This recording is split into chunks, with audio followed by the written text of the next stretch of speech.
Welcome to the Sports Angle on PR Connections Radio here in Las Vegas, the entertainment capital of the world. I'm your host, Ian Kelly. Let's get into it. The NFL Draft is a couple of days away. It is going to be really exciting time for the NFL. It's going to be a great time to be a fan of the NFL. And with the upcoming NFL Draft, there's going to be not one, not two, not three, not four, but there are going to be 5 things that you need to know about with the upcoming 2022 NFL Draft, which is what we're going to get into today here on Sports Angle on PR Connections Radio. Now, when it comes to star power and when it comes to popularity, and when it comes to all of the important things that everyone focuses on when it comes to the NFL Draft, the defensive end and the quarterback position is the main two.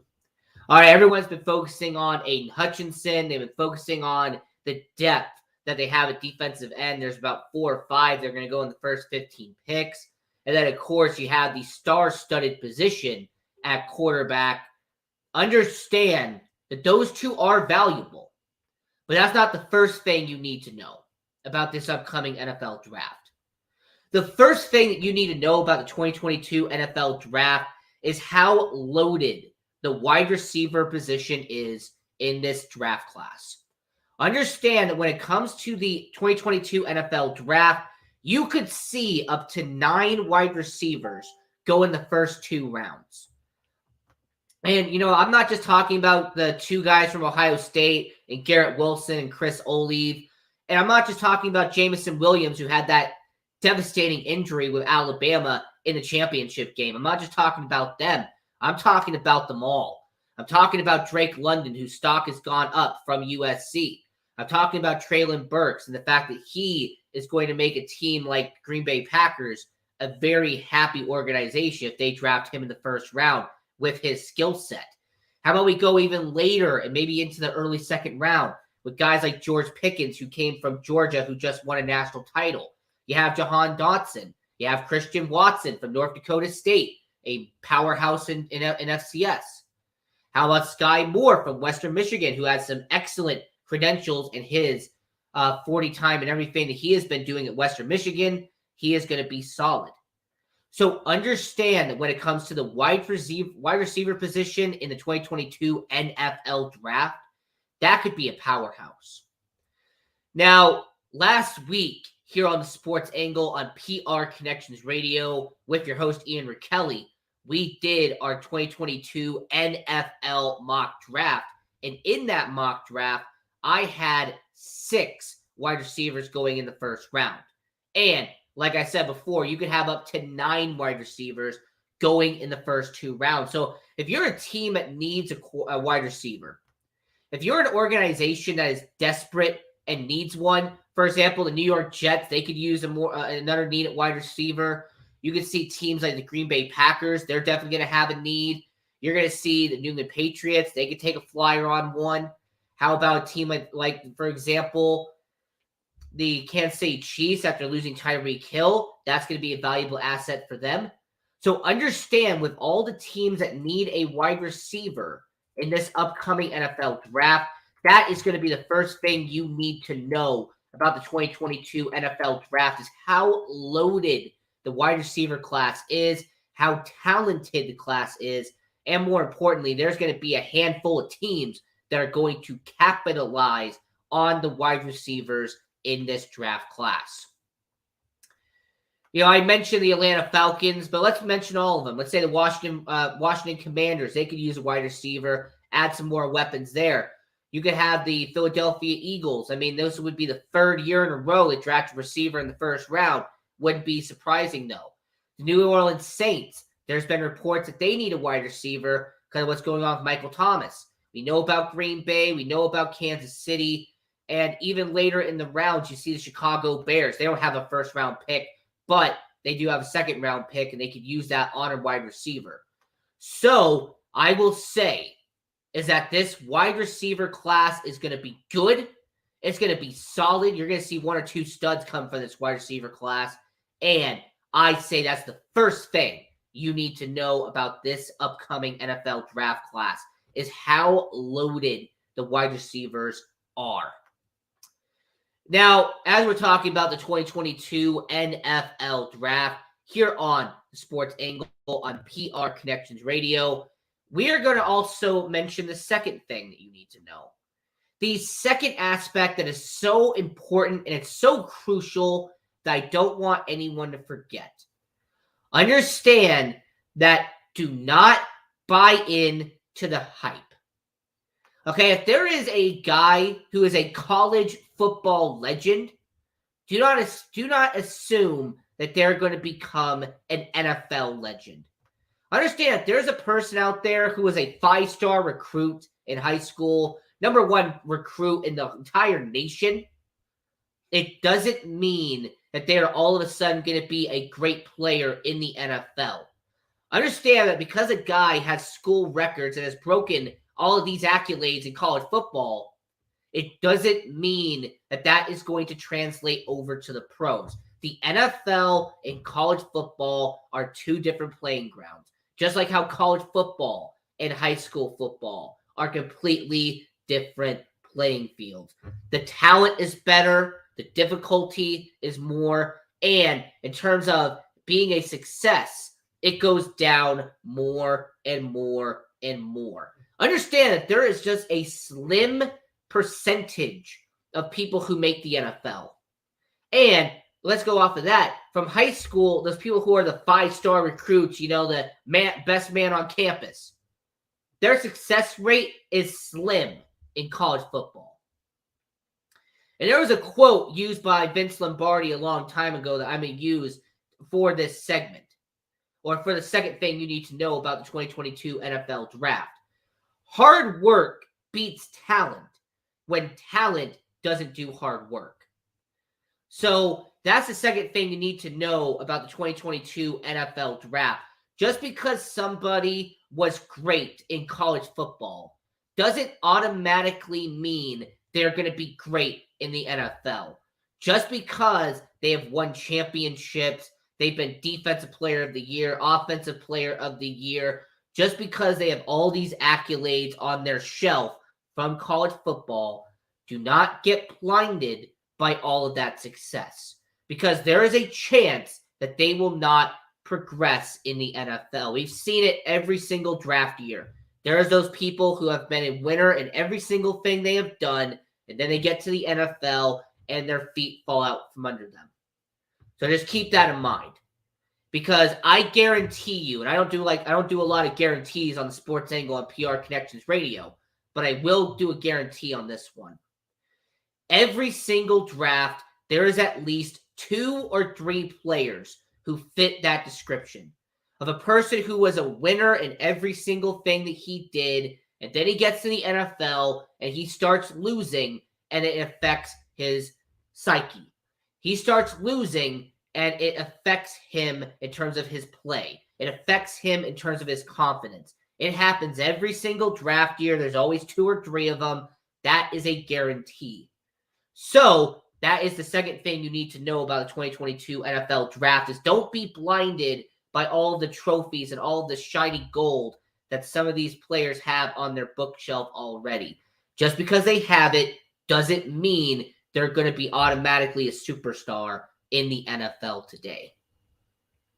So the first thing you need to know about the 2022 NFL Draft was the depth at the wide receiver draft class.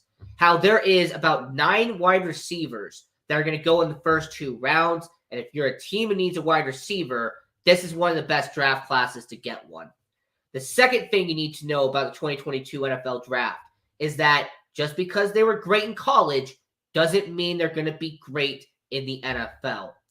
Now moving on to the third out of the 5 things you need to know about the 2022 NFL Draft, and that is the South is going to dominate this draft class. The SEC is going to be one of the most called names during the NFL draft, and for good reason. Understand that you have Alabama, you have Arkansas, you have Auburn. I can name all 14 SEC teams, but you get the point. There is so much talent that comes from the SEC every single year and is going to be dominated once again at the NFL draft.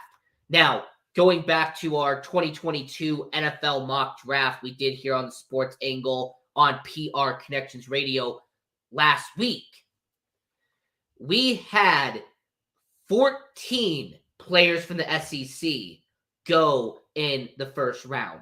Understand that when you have great offensive tackle prospects like Evan Neal from Alabama, when you have corners like Derek Stingley Jr. from LSU, and you have offensive linemen like Charles Cross from Mississippi State, the SEC is going to be called upon again and again and again during the 2022 NFL Draft. In fact, let me give you a prediction nor a spoiler for the NFL Draft. Do not be surprised if nearly half of the first round is coming from the SEC. Do not be surprised if you see Georgia's defensive monsters in Nakobe Dean and Trayvon Walker get selected in the first round. Do not be surprised if Jamison Williams, even with his injury concern, he goes in the first round, the wide receiver from Alabama. Do not be shocked if Jordan Davis follows his Georgia brethrens and he gets drafted into the first round. Treylon Burks, the talented wide receiver from University of Arkansas, he could go in the first round. And if we're not going to stop there, which I definitely am not going to, you can even see later in the first round, Roger McCreary from Auburn, the defensive back, very talented defensive back. He'll go in the first round. Maybe Kenyon Green, the offensive tackle for Texas A&M, he could get there. Devontae Wyatt, defensive tackle from Georgia, he could be added to that list.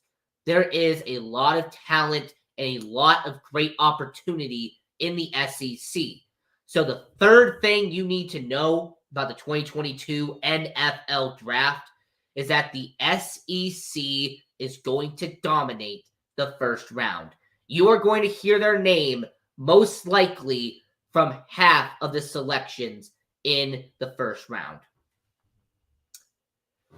And getting back to the first thing you needed to know about the 2022 NFL Draft, someone in the comment section said, who is desperate for a wide receiver? And I'm going to say there is 4 teams that are desperate. I mean, there is 4 teams that absolutely have to get a wide receiver in this draft. Could be in the first round or could be in the second round, but they need to get a receiver in this draft. It's apparent. The Atlanta Falcons, they need to get a wide receiver. Calvin Ridley suspended for a whole year. Kyle Pitts cannot be your one and only receiver. You have to get somebody else for Marcus Mariota. The Washington Commanders, they're a team that needs a wide receiver. Terry McLaurin has been a solid receiver, but he is not a definitive, absolute number one wide receiver in the NFL, and I think Washington deep down knows it. You have teams like the New England Patriots. They're an organization that you look at, and you could see very realistically them going out and getting a receiver in day 1 and or day 2 because of the lack of a true number 1 out there in New England. You could also toss in the Baltimore Ravens. They drafted a receiver last year, but they do not have enough weapons for Lamar Jackson. If you want Lamar Jackson to succeed, you have to give him weapons. I think Baltimore is going to double down on that. And then one last one kind of as a bonus for you, I also will have the Philadelphia Eagles getting a receiver because they believe in Jalen Hurts, they like Jalen Hurts, and they want to give him enough talent to succeed, and that's what I believe they're going to do. So, we talked about 3 things so far that you need to watch out for and you need to know for the 2022 NFL Draft. That was 1, that the wide receiver class is deep, it is loaded with depth, and you can see up to 9 wide receivers go in the first 2 rounds. 2, do not be blinded by the shiny gold. Do not be blinded by the lights. Just because they were great in college football does not mean they're going to automatically be great in the NFL. Do not fall into the trap of just because they were good in everything they've done, that they're automatically going to be great in the NFL. And then 3 is that the SEC is going to dominate the first round of the 2022 NFL Draft. Now, the 4th thing you need to know about the 2022 NFL Draft, and that is that there is going to be at least one Jerry Jones in this draft. There is going to be at least one owner who wants to get a certain player so badly that they're going to move heaven and earth to get that player. Understand that Jerry Jones has been notorious for doing this in the past.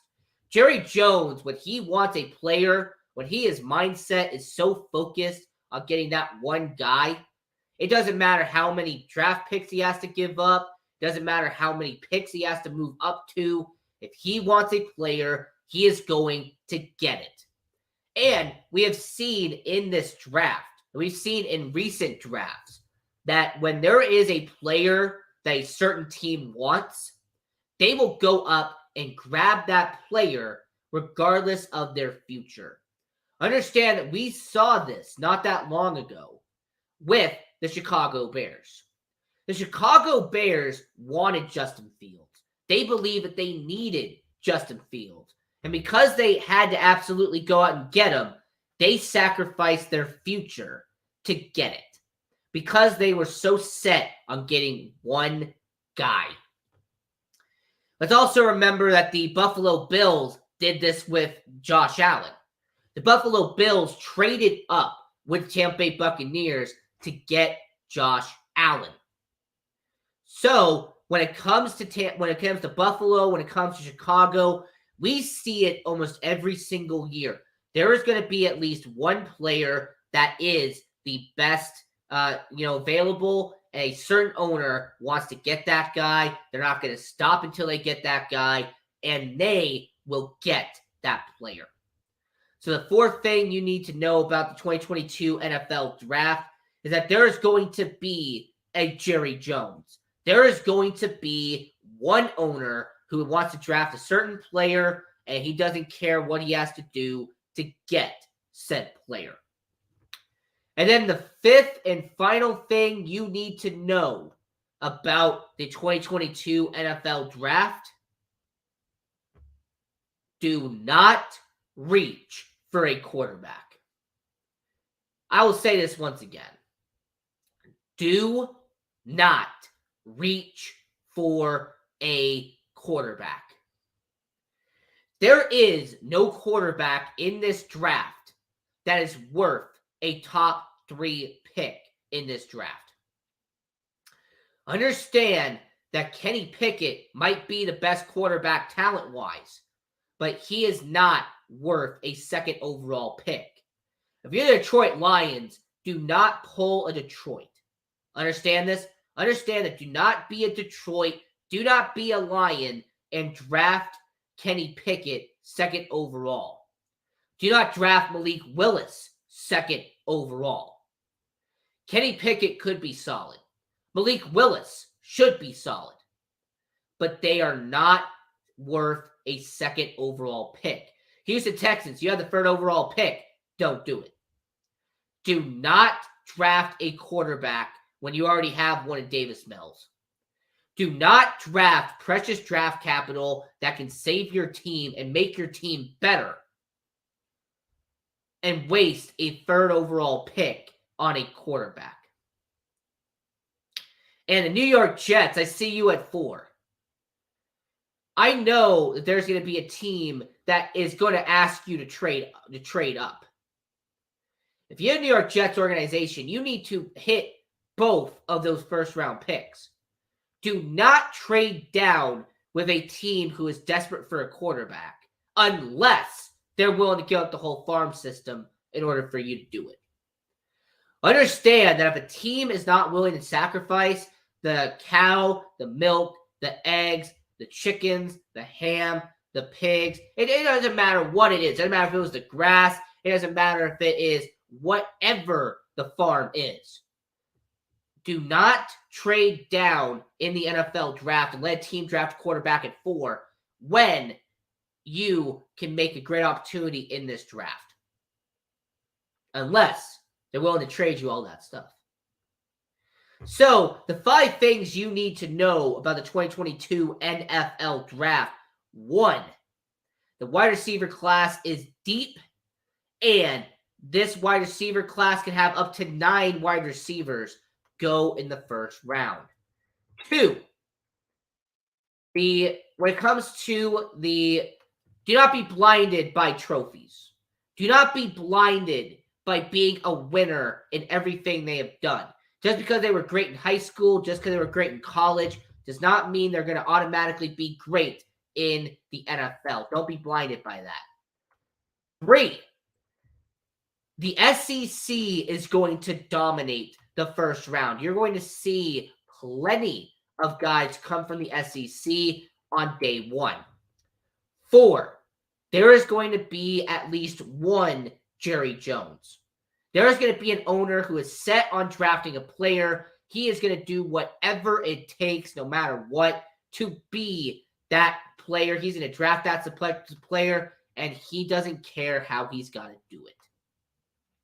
And then 5, and the most important one, do not reach for a quarterback. There is no quarterback in this draft who is worth a top 5 pick, and you are pretty much wasting a pick by drafting a quarterback and reaching for a quarterback. Now, before we move on to the next segment here on the Sports Angle on PR Connections Radio, I do want to mention that when it comes to certain teams and when it comes to certain organizations, this NFL draft is going to be very important. Understand that this NFL is going to be a very hot commodity, and when it comes to an organization that we're talking about right now, they have a possibility to be great. They have a possibility of doing something solid, but they need to capitalize on this draft. Understand that when it comes to the 2022 NFL Draft, there are going to be teams that need to draft the right position. Not the best position, but the right position. So, for this next segment, here on the Sports Angle on PR Connections Radio with your host, Ian Rakelli. This is going to be a situation where we are going to talk about the quarterback position. Now, yes, I did say do not reach for a quarterback, and I do believe in that. Do not reach for a quarterback. Now, I will tell you, in my respective opinion, which teams need a quarterback, and more importantly, which teams are going to draft a quarterback in the first round and why.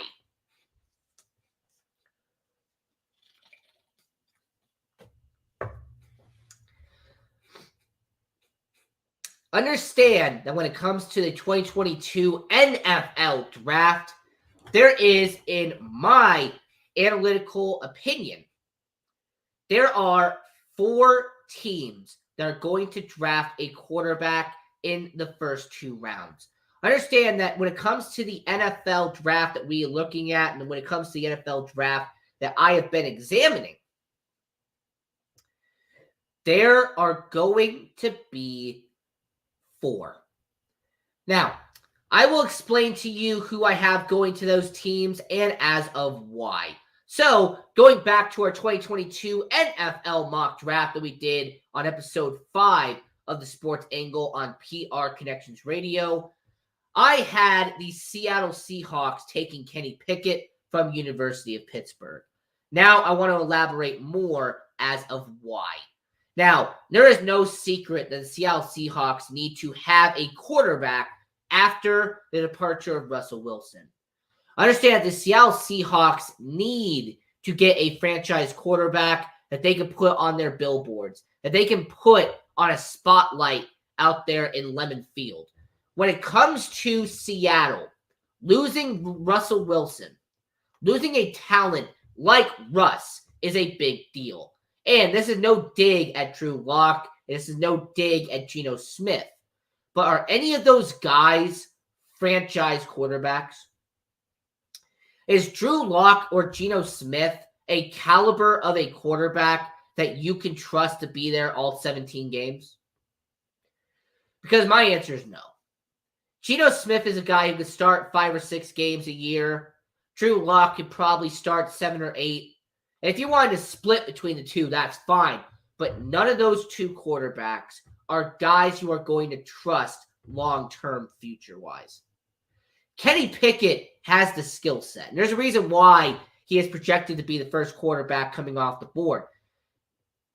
Understand that Kenny Pickett has the skill set and he has the mindset to be successful. The only difference and the main problem with Kenny Pickett is, can he evolve and can he progress better and better and better considering his age? Considering that Kenny Pickett was a long-time starter at University of Pittsburgh, is it a possibility that because he is 23 years old and because he actually played 5 seasons at University of Pittsburgh, that could actually negatively affect him in terms of how he progresses in the NFL versus a younger quarterback who's going to have more years to develop? So the first quarterback I have being taken off the board on the 2022 NFL Draft is Kenny Pickett from University of Pittsburgh, and I have him going to Seattle Seahawks. I have Seattle taking him to be the future of the quarterback situation out there in Seattle. Drew Lock, Geno Smith, they're still there right now. But having Kenny Pickett in the wings would help Seattle long term. The second team that needs to draft a quarterback in the 2022 NFL Draft is the New Orleans Saints. And back to my 2022 NFL mock draft that we did on episode 5, I had Malik Willis going to the New Orleans Saints at pick 19. Understand that Malik Willis has a lot of upside. Understand that Malik Willis is a quarterback who a lot of people are raving about. This is a guy who has been excelling at Liberty, okay? When it comes to Malik Willis, he has been a guy who has the fundamentals. He has arm strength. There is a lot of hype, and more importantly, there is a lot of intrigue about Malik Willis. Now, the biggest problem with Malik Willis is 2 things. Now, he was there for 3 years at Liberty. That's not the problem. However, the one critique to Malik Willis is going to be the same critique they gave Josh Allen. They're going to give him the same critique they gave Carson Wentz. They're going to give him the same criticism that they gave guys like Derek Carr, same criticism they gave to Jordan Love. And that is the fact that Malik Willis went to a university, went to a school that is not a Power 5. Understand that Liberty is an independent school. They do not play in any conference. Now, the one upside to that is that they can pick their own schedule. The downside to that is that a lot of people will judge them because they get to pick their own schedule. Understand that outside of Ole Miss, that was the only top 25 opponent that Malik Willis had to go up against in college football last year. And the year before, in year 2 at Liberty, he went up against Coastal Carolina, and that was it. So when it comes to Liberty and when it comes to that organization, that was the one negative critique against Malik Willis, the same negative criticism they used against Jordan Love and they used against Derek Carr, is that they didn't go up against credible competition and his stats were inflated because he went up against bottom feeders. I think the New Orleans Saints are going to overlook that because of the talent. I think the New Orleans Saints are going to overlook that because Jameis Winston has 1 year left as the Saints starting quarterback. Everybody knows that Jameis Winston is going to be there for 1, maybe 2 years tops. But then you will have your young quarterback in the wings. So never mind the fact that he went up against lesser competition in college. Let's go up against the fact that Malik Willis has an amazing talent and has great upside at the NFL level. Ask yourself this question. If you are the New Orleans Saints and you have the 16th and 19th pick, and understanding how abysmal the position is when it comes to the offense out there in New Orleans, are you telling me that the New Orleans Saints can't afford to not take a quarterback in this draft? Understanding what the legal issues with Alvin Kamara, Michael Thomas, their star wide receiver, not wanting to be there. The New Orleans Saints have to get a quarterback in this draft. They need to also get an offensive tackle and a wide receiver as well. Their offense is abysmal. So, as we are talking about the 2022 NFL Draft here on the Sports Angle on PR Connections Radio, I'm just mentioning the quarterbacks and the teams that could draft a quarterback in the first round and could draft a quarterback even in day 2 in this scenario. Now, understand that Malik Willis is not a guy like Tom Brady. Now, Tom Brady went to University of Michigan. All right, he was a guy who went to the Orange Bowl. He went up against Alabama. He went up against Big Ten competition. Tom Brady proved day in and day out that he was a great quarterback at the collegiate level. Malik Willis has that one negative to him that so many people use against small school quarterbacks. I mean, Josh Allen went from Wyoming to now being one of the best quarterbacks in the NFL. Derek Carr went from a small school in Fresno State to now getting paid very handsomely to return to Las Vegas. So for all the people who use the small school argument to negate the talent of a quarterback, please stop doing that. Please stop doing that. Because I've heard all these analysts do that for Malik Willis. Oh, he only faced one top 25 opponent in 2021. Oh, he only had to face 2 top 25 opponents in his entire time at Liberty. That argument is a moot point if he has the talent. That argument is nulled if he can go out on the field and actually be good. Now, the two final quarterbacks we have to address is Cincinnati's Desmond Ritter, and then later in the draft and potentially in day 2 is Matt Corral from Ole Miss. Now, Desmond Ritter, I can see the Detroit Lions drafting him because understand Detroit does need a quarterback. I'm not going to understate that. Okay, the Detroit Lions, Jared Goff is not the future. Jared Goff is not the answer in Detroit long term. But there is no way you can make an argument and say that he is so bad they have to draft a second overall pick on a quarterback. There is no way you can convince me that there is any quarterback in this draft class who is worth reaching at the second overall pick if you're Detroit. If you're Brad Holmes, if you're the general manager, if you're the organization out there in Detroit, you have to absolutely draft the best player available with a second overall pick, and then take your second first round pick and draft a quarterback. Now, Desmond Ritter has some miles on him. Desmond Ritter led Cincinnati to the college football playoff.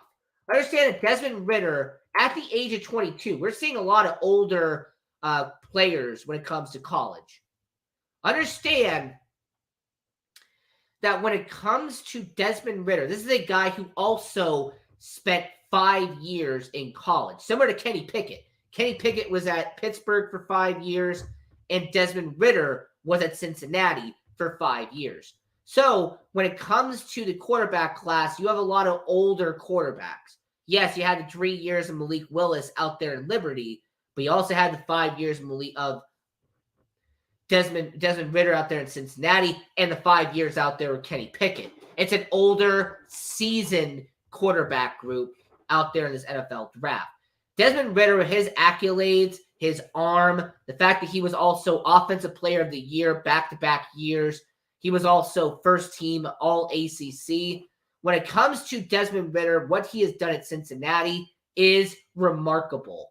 However, the one negative for Desmond Ritter, the one negative towards him, a lot of people are wondering, is this a guy who could be mobile? Is this a guy with Desmond Ritter that you could look at and you could say, you know what?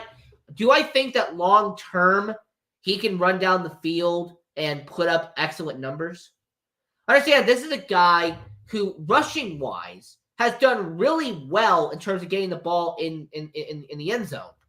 But unlike Malik Willis, who had, by the way, 27 rushing touchdowns in his 2 full-time seasons at Liberty, and you had Kenny Pickett, who is a guy who had 20 rushing touchdowns and is a guy who had almost 100-plus rushing attempts in 2 seasons. This is a guy with Desmond Ritter that a lot of people are going to be questioning. Is he a guy that's going to run, or is this a guy who's going to stay in the pocket? Is this a guy who's going to be like Lamar Jackson? Is he going to be a guy like Cam Newton who's going to run? Or could he be a hybrid? Could he be somebody like Patrick Mahomes? Can he be a guy like Josh Allen who, yes, can stay in the pocket, but he can run if he has to? So that was kind of the one critique about Desmond Ritter. Also, if you look at the championship game against Alabama when they lost 27-6, he had a not-so-stellar performance in that championship game. That was his lasting legacy at Cincinnati. That was the last game he played at Cincinnati. That was a 27-6 loss against Alabama. Now, when you look at the negatives and you look at the positives, I consider that the positives for Desmond Ritter is the fact that he has done a lot and the fact that he has been a leader in his career. This is a guy who, for a quarterback, he also thought about declaring last year, but he returned so he could be in this draft class. So I have the Detroit Lions taking Desmond Ritter, just like I have the New Orleans Saints taking Malik Willis, and just like I have the Seattle Seahawks taking Kenny Pickett. Now, the one last team that I could see taking a quarterback, the one last team that I could very openly well see making a selection in day 2, that they could take a flyer on a quarterback in the round 2 of this NFL draft, and that is with the 52nd overall pick in the 2022 NFL draft. I have the Pittsburgh Steelers taking quarterback Matt Carroll from Ole Miss. Now, Matt Carroll had a phenomenal time at Ole Miss. This is a guy who set a lot of records. This is a guy who looked great at Ole Miss. And once again, to fit the theme here, understand this is a guy who spent all 4 years at Ole Miss. He was a senior. But Matt Corral had that devastating leg injury and was carted off the field in his bowl game. Understand that he had a phenomenal season in 2021, but his lasting legacy is getting carried off the field and carted to the back. Similar to Desmond Ritter, who I have with Detroit, the lasting legacy of Desmond Ritter was failing against Alabama. Matt Corral's lasting legacy at Ole Miss was having his leg be injured in the Sugar Bowl. Now, I want to ask all the people who are watching around the world. Now, this is the most weird situation because Matt Corral, he had 57 touchdowns during his collegiate career. This is a guy who in his 2 seasons back-to-back at Ole Miss, he had 49 touchdowns, which was pretty solid. But then when you compare it against Desmond Ritter, he had 49 touchdowns as well. Oh, you take a look at Malik Willis. He had 47 touchdowns. And Kenny Pickett, he had a whopping 55 touchdowns. So when you analyze Matt Corral, he is around the same level as everybody except for Kenny Pickett. Kenny Pickett had one of the most touchdowns in a 2-year span out of all the quarterbacks in this draft class. I need to ask all the people who are watching around the world, because I need to get your context on this.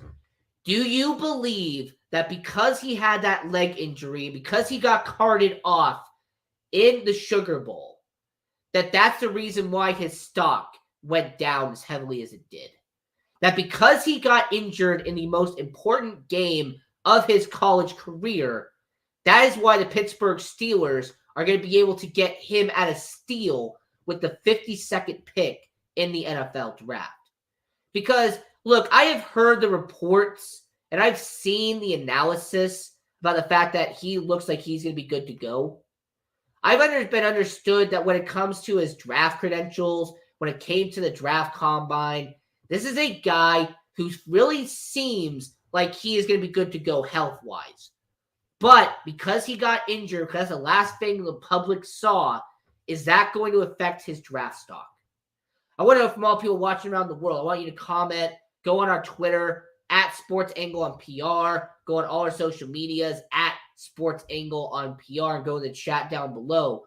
And let me know, your host Ian Kelly, here on PRConnectionsRadio.com, the voice of new media. Is his injury the reason why the Pittsburgh Steelers are going to be able to snatch him up with the 52nd overall pick, despite the fact that at one point he was projected? And go back a mock drafts back in April, August, and September. This was a guy who was a projected top 5 pick not that many months ago. And I'm going to say this. I don't have to, but I'm going to anyway. For all the people who are going to ask about Sam Howell from North Carolina, I could see him going in day 2 to a team like Indianapolis. All right, I could see a team like Indianapolis in the 3rd round taking a chance on Sam Howell. He is not a day 2. He's not a day 1 pick. I don't really think he's going to be a round 2 pick. Same with Carson Strong from University of Nevada. He'll get taken in maybe round 4. He'll be taken in maybe the end of round 3. But when it comes to a guy like Carson Strong, a team like Atlanta could use a guy like him. But understand that even the Atlanta Falcons, they have Marcus Mariota, they have a lot of talent, and you have to remember how strong the quarterback draft class is in the 2023. Because you had the guy from Alabama, you had the guy from Ohio State, there is so many quarterbacks that are going to be coming out next year that the Atlanta Falcons, yeah, they might take a Carson Strong in the 3rd round. They'll maybe take him later in the 4th round, but they're not going to take a quarterback when they understand the draft class next year. So to recap, the 5 teams I could see taking a quarterback in the first 2 days of the NFL draft. I could see Seattle taking Kenny Pickett from Pittsburgh. I could see the New Orleans Saints taking Malik Willis from Liberty. The Detroit Lions will take Desmond Ritter from University of Cincinnati. The Indianapolis Colts, they will end up taking Sam Howell from North Carolina. You will have Matt Corral from Ole Miss. He'll go to Pittsburgh Steelers. And then Carson Strong will round out the day 2. He'll go to the Atlanta Falcons sometime in the 3rd or 4th round. So, talking about the quarterback class of the 2022 NFL Draft, I'm just pointing out to you that there are 6 teams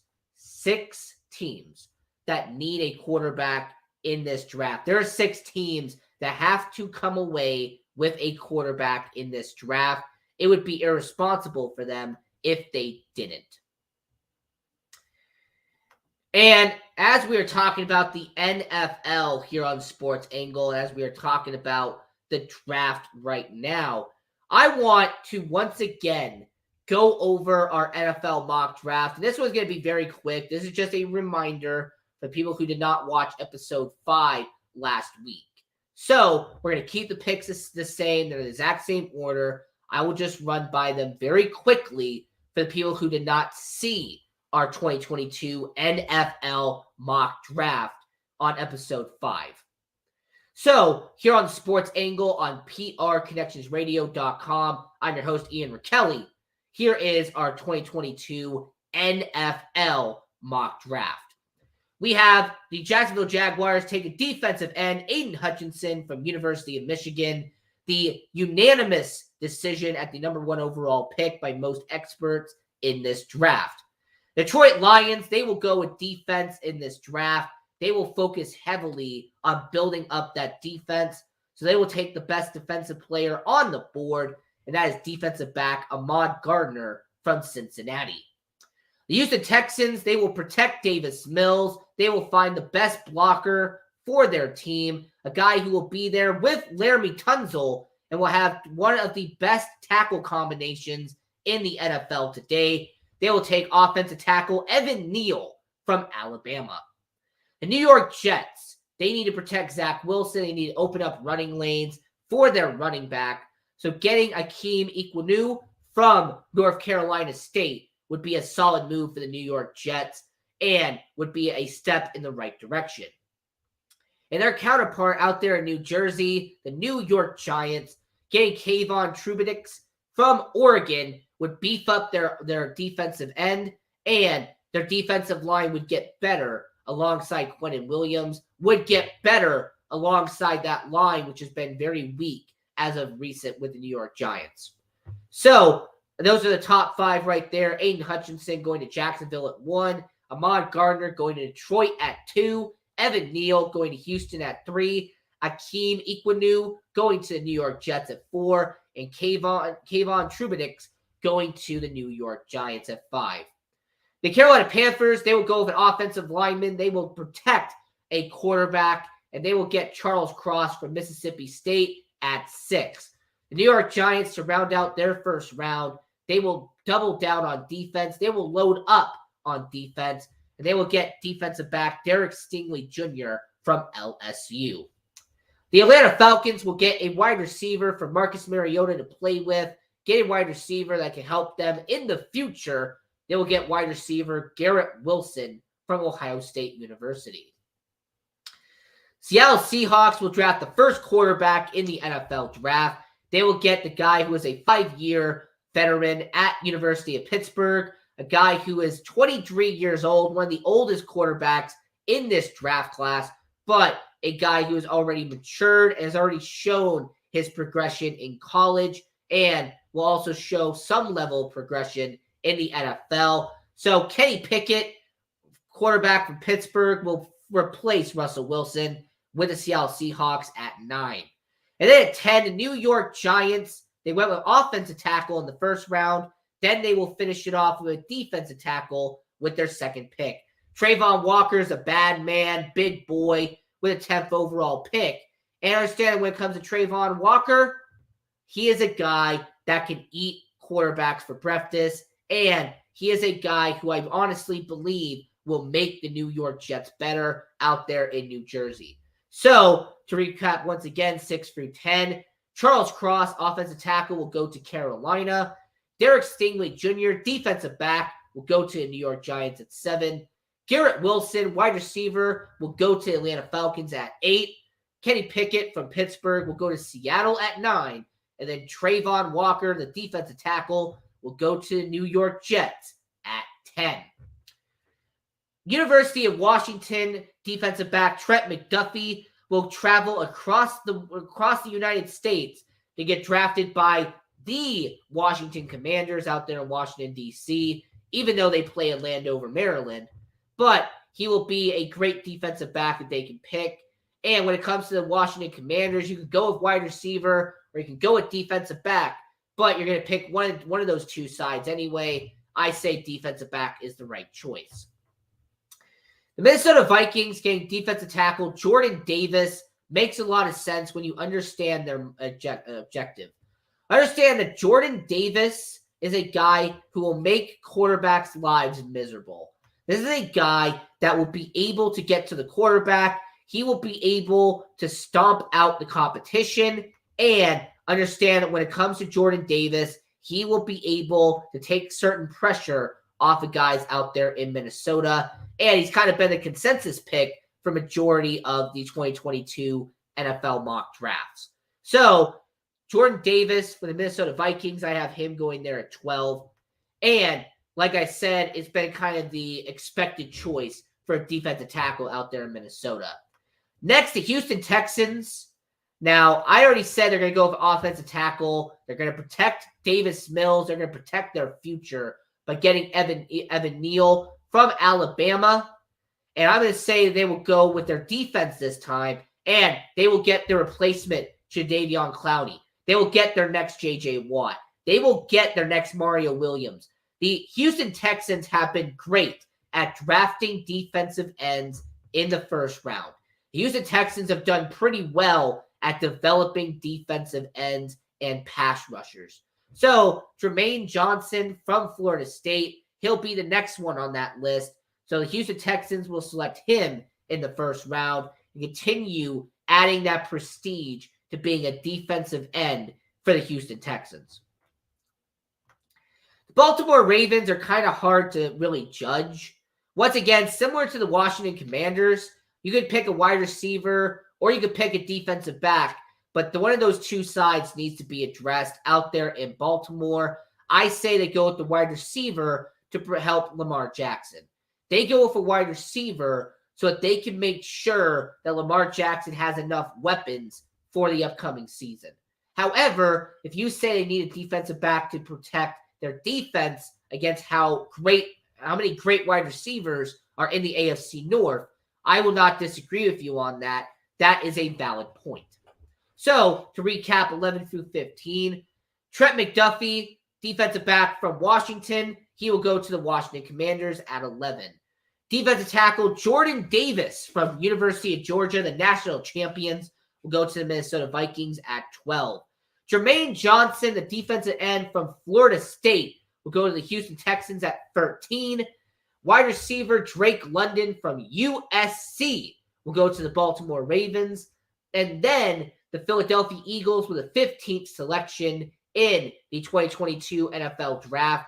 They will go with a linebacker here, and they will go with Devin Lloyd from Utah. Now, moving on to 16, the New Orleans Saints. They have 16, they have 19, and I've kind of seen people flip on this because they kind of have everyone picking a offensive position. Now, they need help at quarterback. They need help at wide receiver. They need help on the offensive line. New Orleans Saints need a lot of help on offense. So, getting an offensive tackle in Bernard Raymond from Central Michigan will help the New Orleans Saints organization. However, if you have Chris Olave, wide receiver, going to New Orleans Saints, I won't be upset with you.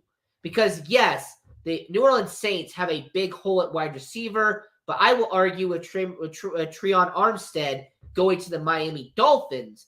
The New Orleans Saints really do not have a 1-2 punch at the offensive tackle, and that's a hole that they have out there in New Orleans. The Los Angeles Chargers, they will add to their depth, and this is once again another position that's kind of been on point with most mock drafts. The Los Angeles Chargers taking a wide receiver, adding more weapons for Justin Herbert, getting Chris Olave, I think would be a solid pick for the Los Angeles Chargers. The Philadelphia Eagles, I mean, look, if you want to go wide receiver, that's fine. You want to go defensive end, that's okay. But I think with the Philadelphia Eagles, getting an extra big body on that defensive line, getting somebody else that can get to the quarterback is great for the Philadelphia Eagles. And based on the fact that they will draft Devin Lloyd from University of Utah at linebacker with the 15th selection, getting a big boy in Devontae Wyatt at the 18th pick would be a great selection for the Philadelphia Eagles. At 19, New Orleans Saints, I have them taking a quarterback in this draft. They absolutely have to draft a quarterback in this draft. Malik Willis has a lot of potential, a lot of upside, and the New Orleans Saints will need to find a replacement for Jameis Winston after his 1 or 2 years of the team is up.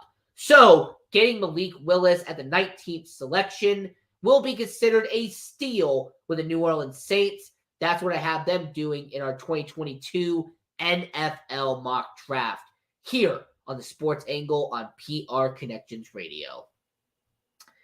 And then to round it out, Pittsburgh Steelers, them getting a defensive back. There is no secret that their defensive backs are getting older. There's a lot of differences out there in Pittsburgh. And understand that Joe Hayden and all those guys, they are not the elite defensive backs they once were. Levi Wallace, he's nice, but he is not a definitive number one corner out there in Pittsburgh. So getting a number one corner is a priority for them. I say getting Kaiir Elam from Florida would help them out. I have heard the angle saying that they need to take a quarterback here. I've heard the reports saying that the Pittsburgh Steelers are going to go offensive heavy in this draft. But my main question is, all right, let's say you do go heavy in this draft. Let's say that the Pittsburgh Steelers go quarterback, they go offensive line. This team goes so heavy on offense, they use offense for pretty much their first couple of picks. My counter argument is going to be, how are you going to elevate that defense who went from being one of the best a couple of years ago to being mediocre last year? Understand that defense last year was not great in Pittsburgh. Understand that outside of TJ Watt and outside of maybe a little bit of production from the rest of the team, the defense last year was not elite and was not the best of the best like it was just a year prior. Now, I will say that when it comes to the next 5 teams we're going to talk about, and when it comes to the next organizations we're going to discuss, the New England Patriots at 21 getting Jamison Williams is a risk. However, anybody who knows Bill Belichick knows that he loves to take on risks. Understand that Bill Belichick has no problem going up against the competition. He has no problem drafting a guy with injury concerns as long as he has talent. So I will say that when it comes to the organization, when it comes to this organization, I will not be shocked if the New England Patriots take wide receiver Jamison Williams with the 21st overall pick and have him develop as a number one wide receiver down the line in New England. This is a very New England pick. I can see it happening. Any other positions that they could go to, maybe defensive end, because there is a lot of defensive ends in this draft. However, I believe that in order for Mac Jones to succeed, you got to get him a number one wide receiver, and getting his wide receiver from Alabama would help Mac Jones. 22nd overall pick, Green Bay Packers. I'm not going to sugarcoat it. The Green Bay Packers are going to get a wide receiver. It doesn't matter who, if, and, or what. The Green Bay Packers have to get a wide receiver in this draft. Oh, yeah, I know they need a defensive tackle. I know they need to get a little bit more help on the offensive tackle position. But let me explain this very carefully. If the Green Bay Packers do not get a wide receiver in the first round, Aaron Rodgers is going to, use every obscenity, use every curse word, use everything possible to blame the Green Bay Packers for this. And 2, the fan base is going to turn on the general manager. They're going to turn on the executives, because this would have been the 6th year in a row they could have drafted a wide receiver in the first round, and they chose not to. So, to save themselves from the backlash, the Green Bay Packers will take Treylon Burks, the best wide receiver on the board at that point, at 22. The Arizona Cardinals getting a safety at 23. Understand that it could be defensive back or it could be safety. But when it comes to their defensive backs and when it comes to their secondary, the Arizona Cardinals are going to take a step back. The Arizona Cardinals have lost that talent on the back end. They need to get that back. So getting Kyle Hamilton will definitely help them out. I will say if it is Andrew Booth or if it is a defensive back that goes there, that's fine. But they need to address the secondary. So if it's a defensive back or a safety, that's what the Arizona Cardinals need to do. Dallas Cowboys, there's two ways you could go about this.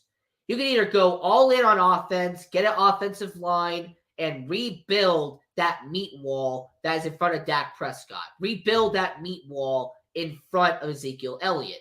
Or you can continue to build up the momentum of your defense, continue to build off of what you have done with Trayvon Diggs and with Micah Parsons, and get the best linebacker, really talent-wise, in this draft, and get Nakobe Dean from Georgia. And then the 25th pick, the Buffalo Bills. Look, I know it's the sexy pick to go with the running back. I know that it's the stylish pick to go with a running back here. To have the first running back go off the board will go to the Buffalo Bills. But here's my argument. Okay, you don't need defense. I think you had the number 1 ranked defense last year. You don't need to touch that at all with Buffalo. Okay, understand that when it comes to the Buffalo Bills, they are pretty much set on defense. However, if you get a running back, who's going to block for him? If Josh Allen's going to run out of the pocket, who does he have to trust to keep him not on his butt every single play? I understand the Buffalo Bills, in terms of offensive line, is not great. I understand the Buffalo Bills upgrading that offensive line is key. So I say the Buffalo Bills do a smart decision here, and I say what they will do, that they will draft an offensive lineman in the first round, and then in the second round, go with a running back. I say that the Buffalo Bills do what's best for business, and they protect Josh Allen first, and then give him an extra person to play with in the second round. So, 21 through 25, wide receiver Jamison Williams from Alabama to New England. Wide receiver Treylon Burks from Arkansas to Green Bay. Safety Kyle Hamilton from Notre Dame going to the Arizona Cardinals. Linebacker Nakobe Dean from University of Georgia going to the Dallas Cowboys. Buffalo Bills offensive tackle Trevor Panning from Northern Iowa. And then I'm going to make this very simple and short. Tennessee Titans offensive tackle. Look, you have to protect Derrick Henry. You got to protect Ryan Tannehill. This is a no-brainer move for the Tennessee Titans. They got to get an offensive tackle. I say Zion Johnson from Boston College. Tampa Bay Buccaneers, once again, you have Tom Brady. He's back again. You have to get an offensive lineman in this draft.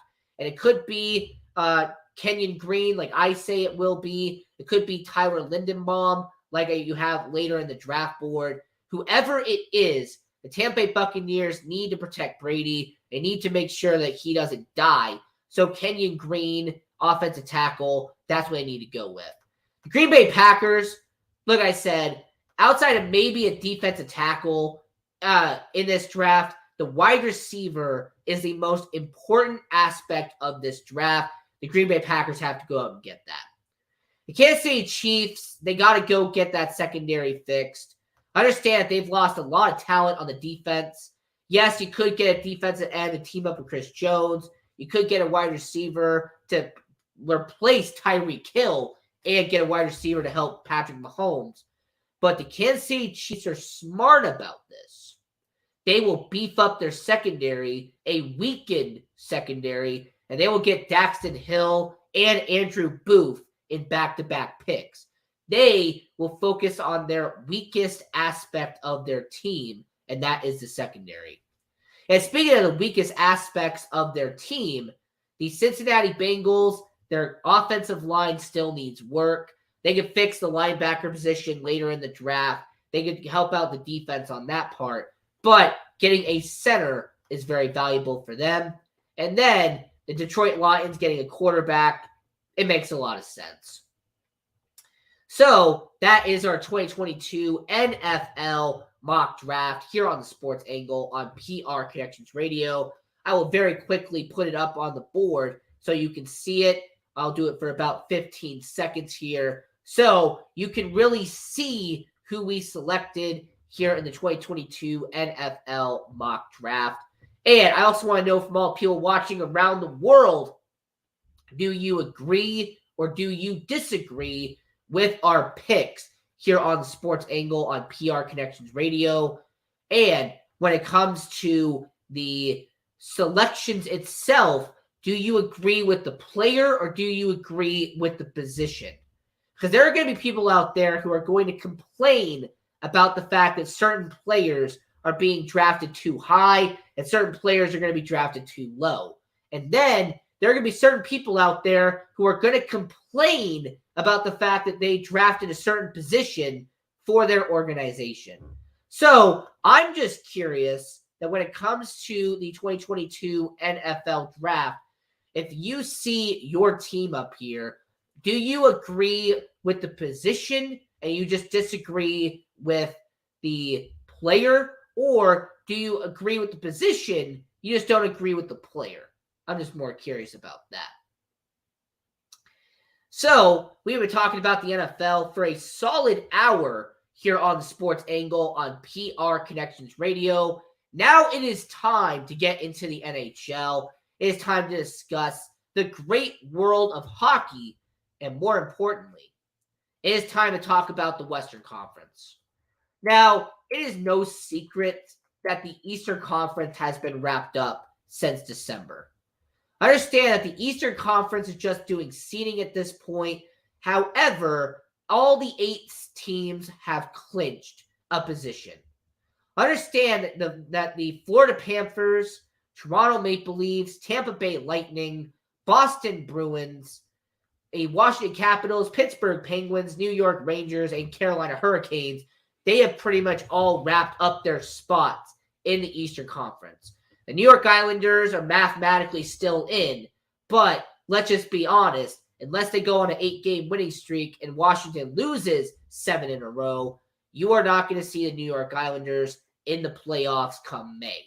So let's not talk about the Eastern Conference because really there's not much to talk about. All right, you have the Washington Capitals going up against the Florida Panthers. Yeah, you're going to see Alex Ovechkin go up against Florida. You're going to see Sergei Bobrovsky. You're going to see Spencer Knight go up against Washington. It could be an interesting first round. However, I don't really think that's a matchup that many people on the West Coast are going to watch. The opposite is with the Carolina Hurricanes and the Boston Bruins. Understand the Boston Bruins is a solid team, and the Carolina Hurricanes is a fantastic team. But when it comes to the Eastern Conference and Western Conference, I believe that the Eastern Conference isn't going to matter that much to the Western Hemisphere. And when it comes to the market in the East, they're not going to care much about the West. So to keep this focused on Las Vegas and to keep this on the sports entertainment capital of the world, I will say that the Eastern Conference matchups real quick, I'll talk about them for about a minute and a half, and then we'll move on to the West. So the projected matchups right now would be the number 1 seed Florida Panthers versus the number 8 seed Washington Capitals. Understand that this is going to be a great matchup. We just already talked about that. You're going to have the 2 seed Carolina Hurricanes going up against the 7th seed Boston Bruins. Now, I understand that it's going to be a great matchup. That's going to be fantastic. You're going to have the 3 seed Tampa Bay, Toronto Maple Leafs going up against the Tampa Bay Lightning. Understand that you're going to have Toronto go up against Tampa Bay, and if you're a Toronto Maple Leafs fan, you are shaking in your boots because you understand that Tampa Bay is going to kill your hopes and dreams. Understand that the back-to-back Stanley Cup champions, who, yes, are the 5th seed in the Eastern Conference right now, understand that this is a team who is probably going to have, for the 18th year in a row, not let a Toronto Maple Leafs fan experience a second-round matchup. So, Tampa Bay versus Toronto, that's going to be fascinating. And then you're going to have Gerard Gallant and the New York Rangers take on his kryptonite, and as the Pittsburgh Penguins out there in Pittsburgh. Understand that having the 4th seed versus the 6th seed, that's going to be a matchup that's going to be a lot of intrigue. There's going to be a lot of grit. There's going to be a lot of very physicality in that matchup.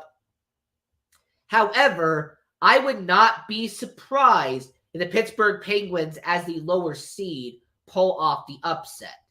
Very similar to how the Tampa Bay Lightning are going to do against the Toronto Maple Leafs. I would not be shocked if an upset is done there as well.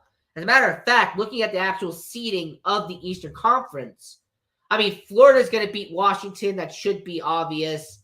I mean, I can see Boston pulling off an upset against Carolina, seeing what Boston has done chemistry-wise. Tampa Bay is going to destroy any hopes that Toronto has. And New York Rangers, you could see them go up against Pittsburgh and beat them. However, if New York does, they got to go up against their good old buddies out there in Boston, and the Rangers and Bruins in the second round would be not only ratings gold, but also would put a lot of money in the sportsbooks' pockets.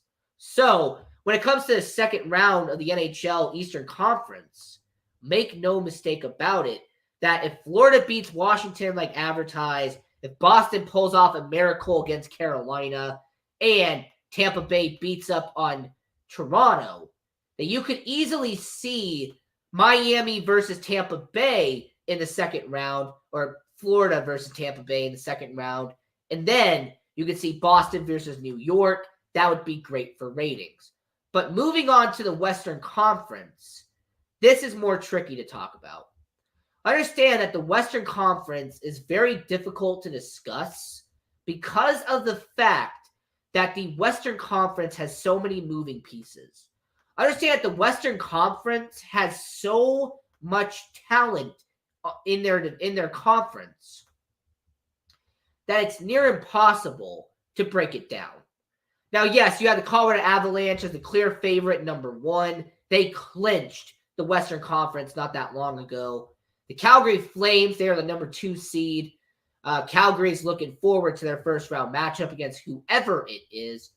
Minnesota as the 3rd seed with Marc-Andre Fleury, but having to take on St. Louis as a 4th seed would be a matchup that Minnesota secretly doesn't want.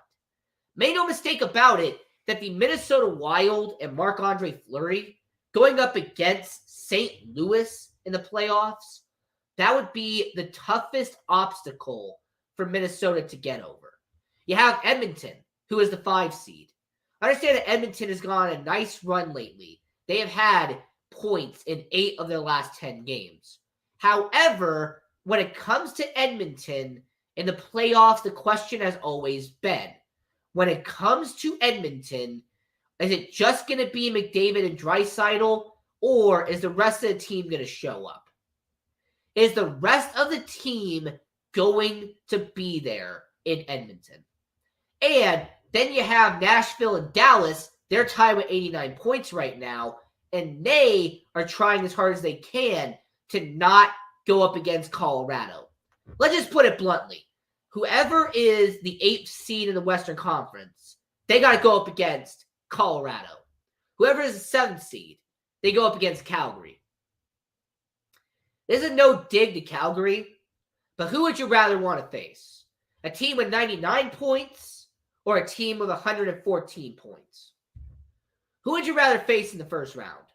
A first line of Nathan McKinnon, Gabriel Landeskog, and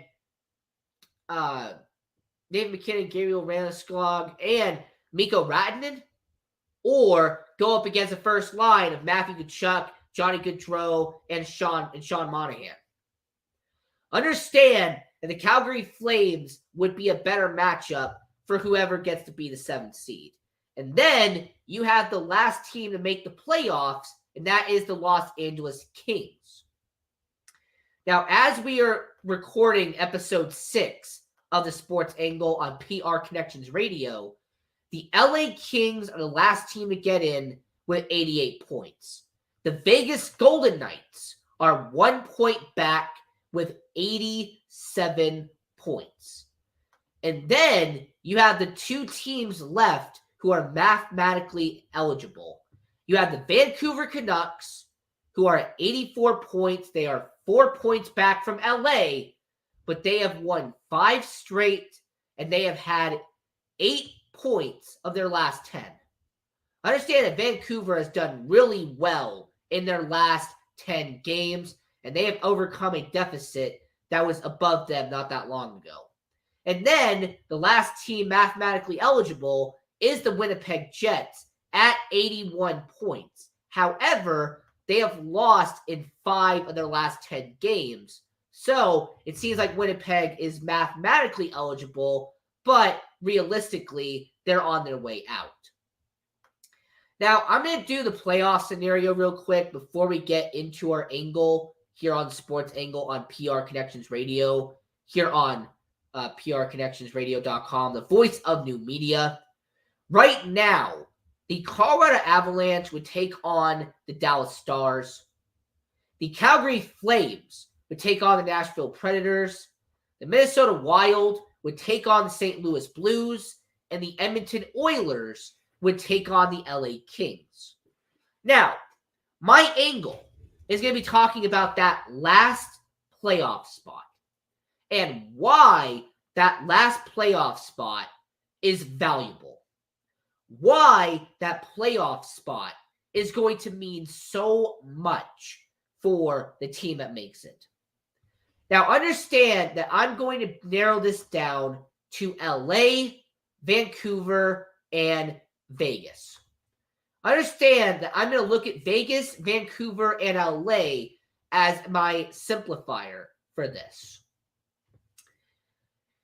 The LA Kings have 88 points on the year. However, if you look at their schedule, if you examine what LA has on the back end, they have Columbus, they have Anaheim, they have Chicago, they have Anaheim again, Seattle, and Vancouver. Understand that the Los Angeles Kings, their remaining 6 games left, should be easy for them.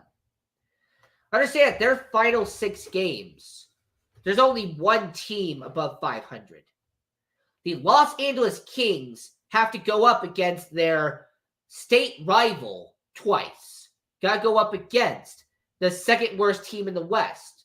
Got to go up against a team already eliminated in the East. And got to go up against a team that's already been eliminated in the West.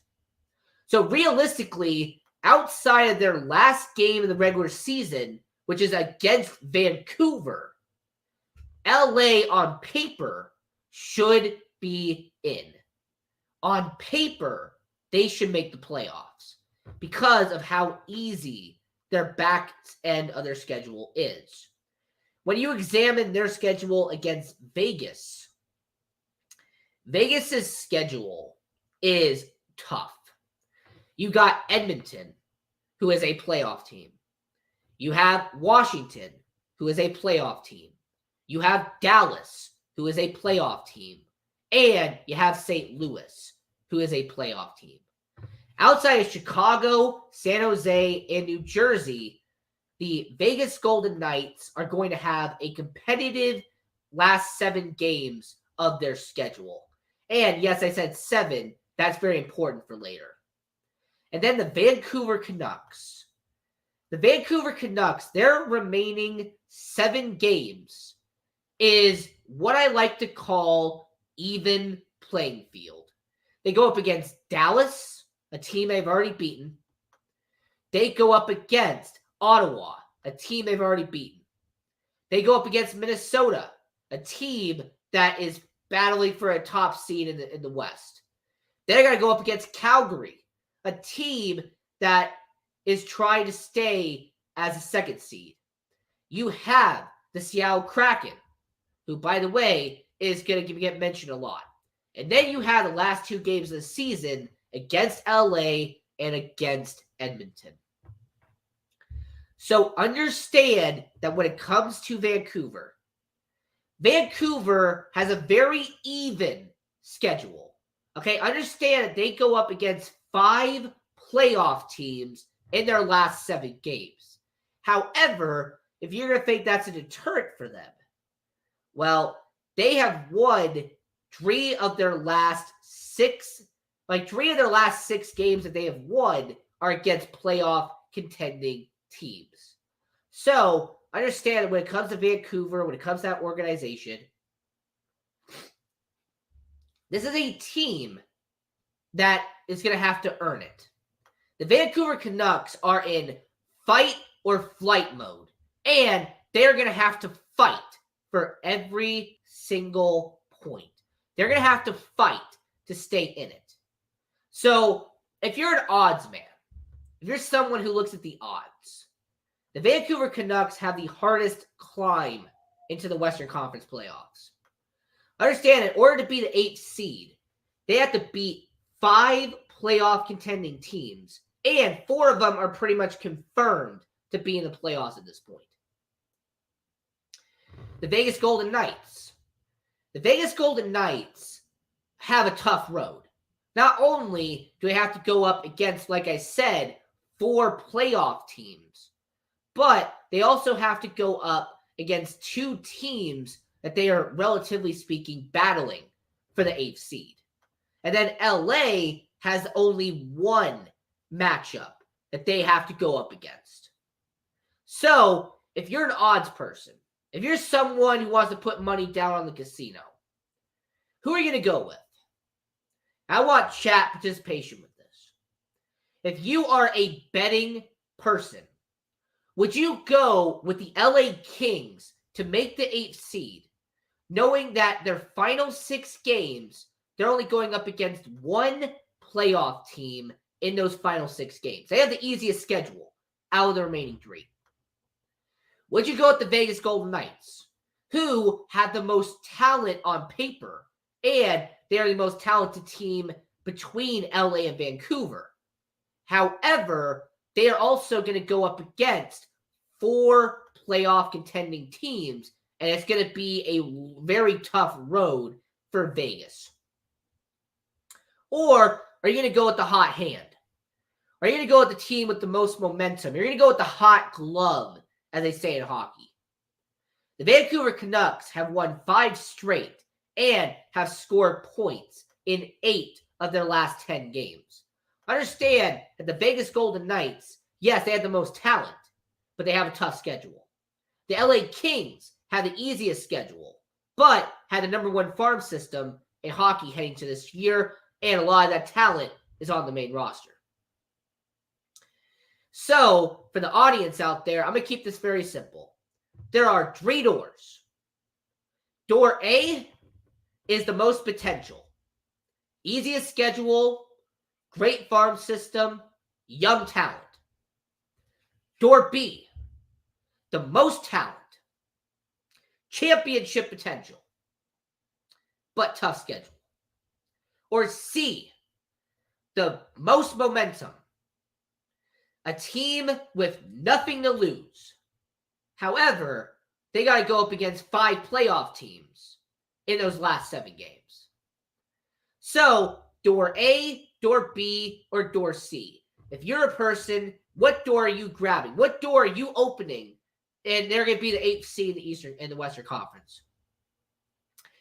If you are the Edmonton Oilers, for argument's sake, what door are you opening? If you're Leon Draisaitl, you're Connor McDavid, if you are the Edmonton Oilers, who do you want to face in the first round? Do you want to face your buddies out there in British Columbia, in Vancouver? Do you want to face the Vegas Golden Knights, a team that historically, anyway, has done well at the Rogers Palace out there in Edmonton? Or do you want to open the door to the LA Kings, an organization that you've had a good amount of work with in your career? However, the LA Kings have something that you don't, and that is depth. So I want to ask all people watching around the world, here on Sports Angle on PR Connections Radio. What door are you opening and why?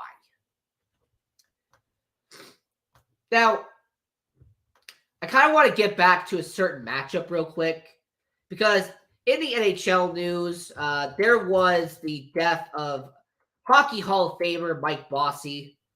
Now, Mike Bossy, New York Islanders legend. This was a guy who was a fantastic player. He was a great hockey player. He won those championships with the New York Islanders back in the day. So I want to say my condolences to the Mike Bossy and his family.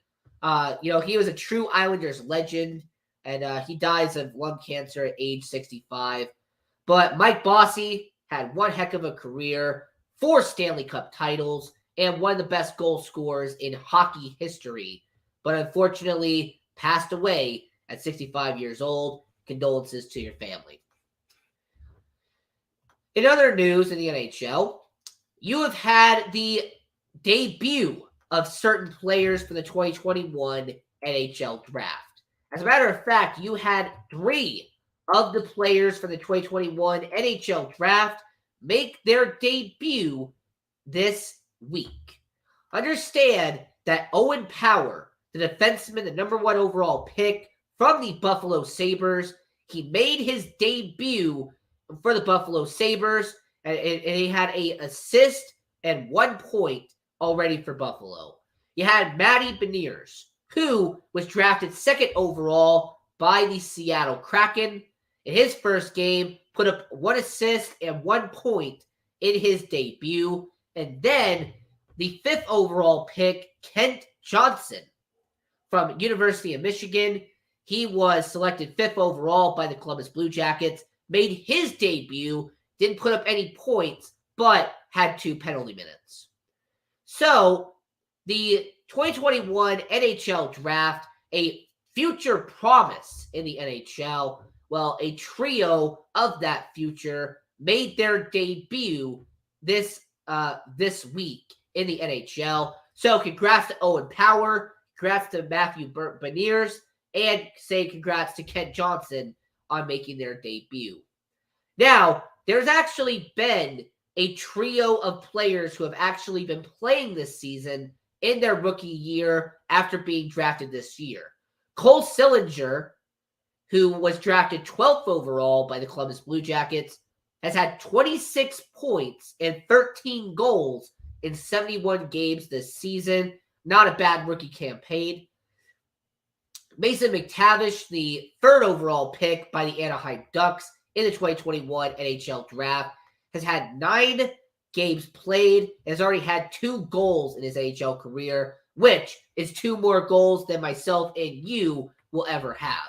So congrats to Mason McIntosh on that.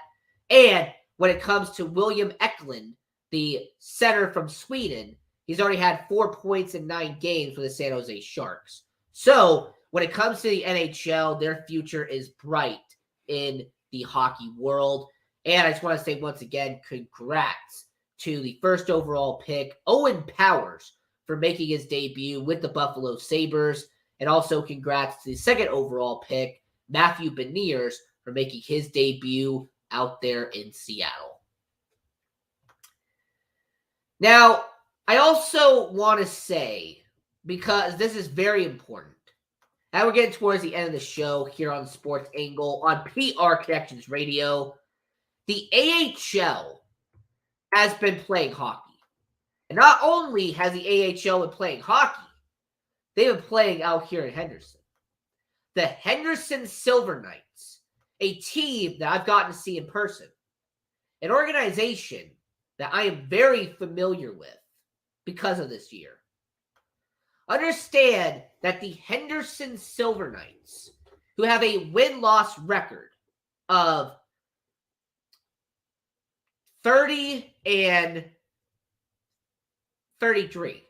Understand the Henderson Silver Knights are projected to make the playoffs. And if the Henderson Silver Knights do make the playoffs, should the Henderson Silver Knights be a team you watch out for?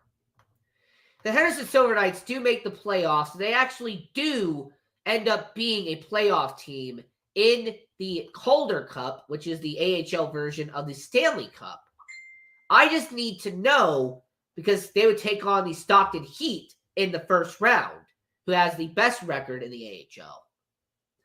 If you are a Henderson Silver Knights fan, if you are a Vegas Golden Knights fan, if they get to play a playoff game out there at the Dollar Loan Center in Henderson, if there's an opportunity to see postseason hockey here in Vegas, do you go out and see it? Do you go out and see the Henderson Silver Knights play playoff hockey at the brand new Dollar Loan Center? And do you think that the Vegas Golden Knights would help the Henderson Silver Knights when it comes to the playoffs? Do you think that if the Henderson Silver Knights make the playoffs and the Vegas Golden Knights don't, would the Vegas Golden Knights send their young players down to try to win a Calder Cup? Or if the Henderson Silver Knights miss the playoffs and the Vegas Golden Knights make the playoffs, will the Vegas Golden Knights call up all their young talent to win a Stanley Cup? It's kind of a reverse question, but I wanted you to think about that. If the Henderson Silver Knights make the playoffs in the AHL and the Vegas Golden Knights miss in the NHL, would they send their players down to try to win a Calder Cup? And to lastly talk about the Vegas Golden Knights for a minute. And we're getting towards the end of the show here. I have heard the reports about Robin Lehner. Robin Lehner, he's returned home due to a family health issue. And the fact that Robin Lehner is taking time off, I commend him for that. In fact, I applaud Robin Lehner for what he's doing. Because I understand that when it comes to the NHL, when it comes to athletes, there are times where people turn their brain off and forget they're humans too. There are some people out there who forget that when somebody has a family health issue or has a mental health issue or has a psychological health issue, understand that when somebody's going through a health issue, they're human too. Just because they get paid millions of dollars doesn't mean they're going through the same things that we are. Because trust me, folks, they're going through the same thing that we do. So Robin Lehner, you're going through that family health issue right now. I say, you know what? Take care of business, do what you got to do, and then come back. Because family comes first. Now, this is the Sports Angle on PR Connections Radio, the voice of new media. Follow us on all social medias at Sports Angle on PR. Follow your host at Ian Rakelli18. And follow all of the social medias for PR Connections Radio at PR Connections Radio. And lastly, watch all the great content that PR Connections Radio has, like We Have the Power, the Defenders of Finance. They have amazing shows on here, so go check that out. And until next time, I'm your host, Ian Rakelli, and have a good one.